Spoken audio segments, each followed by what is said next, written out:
si poteva intervenire, diciamo, con tempistiche diverse sicuramente, però qui siamo a un dibattito che va avanti ormai da 2 anni, cioè ci sono stati incontri, ci sono state decisioni, si è dato ascolto, si sta lavorando ovviamente per trovare altre soluzioni legate ai parcheggi, però quello, diciamo, che continuerei a consigliare a questa Giunta è di intervenire sui servizi alternativi, cioè alla macchina.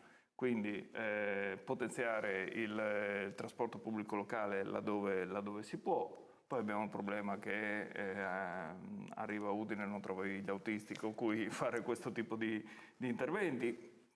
Ci sono tanti problemi e ovviamente vanno risolti, perché se vogliamo andare in una determinata direzione non lo possiamo fare lavorando solo su un aspetto, ma come vede poi ci sono tante cose che non vanno. Una di queste sicuramente è cercare di far capire ai cittadini, almeno a quelli che possono, che parcheggiare a 50 metri di distanza non è un delitto.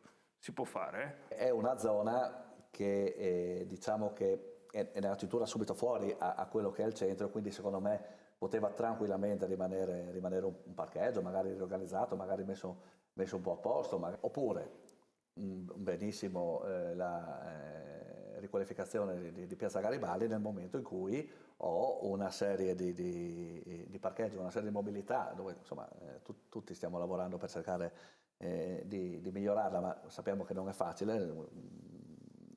È stato detto, non è neanche una questione solo di colore politico, è una questione che non è facile, è vero, anche una questione culturale, perché noi siamo abituati a muoverci in macchina dappertutto. Però allora, nel momento in cui poi questi problemi sono risolti, secondo me poteva essere uno step successivo eventualmente la riqualificazione di Piazza Garibaldi.